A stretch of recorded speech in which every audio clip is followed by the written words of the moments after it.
Hello everyone, I am doctor Gunjan Kapoor, consultant cardiologist.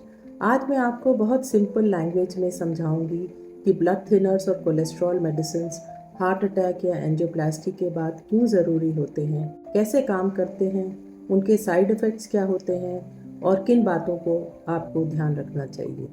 Heart attack clot की वजह से होता है। एंजियोप्लास्टी में हम आर्टरी को खोलकर एक स्टेंट लगाते हैं। स्टेंट के ऊपर हमारी बॉडी फिर से क्लॉट बना सकती है। अगर क्लॉट बना तो सेकेंड हार्ट अटैक या स्टेंट ब्लॉक होने का रिस्क रहता है, जो लाइफ थ्रेटनिंग होता है। इसलिए ब्लड थिनर्स स्टेंट को प्रोटेक्ट करते हैं और क्लॉट बनने से रोककर आपकी जान को बचाते हैं। हार्ट अटैक या एंजियोप्लास्टी के बाद ज़्यादातर पेशेंट्स को 2 मेडिसिन एक साथ लेनी होती हैं, जिसको हम डुअल एंटीप्लेटलेट थेरेपी कहते हैं, जिसमें एस्पिरिन और क्लोपिडोग्रेल या टिकाग्रोलोर या प्रासोग्रेल में से एक मेडिसिन होती है। कभी कभी अगर आपके हार्ट के अंदर भी क्लॉट हो या आपकी पल्स इरेगुलर हो, जिसे एट्रियल फिब्रिलेशन कहते हैं, तो ब्लड थिनर्स की एक एडिशनल टैबलेट, जिसे एपिक्साबैन या रिवरॉक्साबैन कहते हैं, वो भी दी जाती है। एस्पिरिन अमूमन लाइफ लॉन्ग लेनी होती है और सेकेंड ब्लड थिनर 6 से 12 महीने के लिए दिया जाता है। जिन पेशेंट्स में ब्लीडिंग का रिस्क हाई है, उसमें हम सेकेंड ब्लड थिनर को कम ड्यूरेशन 3 to 6 मंथ्स के लिए भी दे सकते हैं। But you should not stop these blood thinners on your own.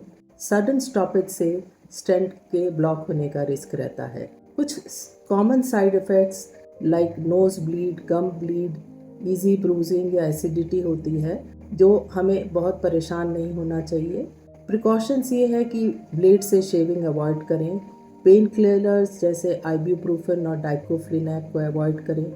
Dentist या एक्सट्रैक्शन से पहले डॉक्टर को बताएं कि आप ब्लड थिनर्स पे हैं। अवॉइड अल्कोहल और टैबलेट्स को अमूमन एक ही टाइम पर लेने की कोशिश करें। कुछ सीरियस ब्लीडिंग प्रॉब्लम्स हो सकती हैं, जैसे आपके इंटेस्टाइन से ब्लड लॉस, तो आपको ब्लैक स्टूल्स हो सकते हैं, वॉमिटिंग इन ब्लड, या अगर ब्रेन में ब्लीडिंग है तो सीवियर हेडेक। ये सब इमरजेंसी की प्रॉब्लम हो सकती है। You must contact the hospital immediately, but don't stop your medicine yourself. Cholesterol medicine या स्टैटिन सिर्फ कोलेस्ट्रॉल को ही कम नहीं करती, ये आर्टरी के इन्फ्लेमेशन को भी कम करती हैं, स्टेंट को स्टेबल रखती हैं और फ्यूचर हार्ट अटैक का रिस्क 30 से 40% तक कम कर देती हैं। हार्ट अटैक के बाद ये लाइफ सेविंग मेडिसिन होती हैं, जिसमें अटोरवास्टैटिन या रोजुवास्टैटिन अमूमन ली जाती है। और अगर कोलेस्ट्रॉल बहुत हाई है तो एजिटमाइब या PCSK9 इनहिबिटर के इंजेक्शंस भी दिए जा सकते हैं।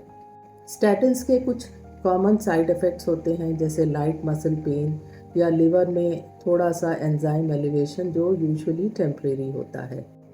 हमें प्रिकॉशन ये लेना है कि अमूमन ये मेडिसिन रात में आफ्टर डिनर लें। अल्कोहल अवॉइड करें।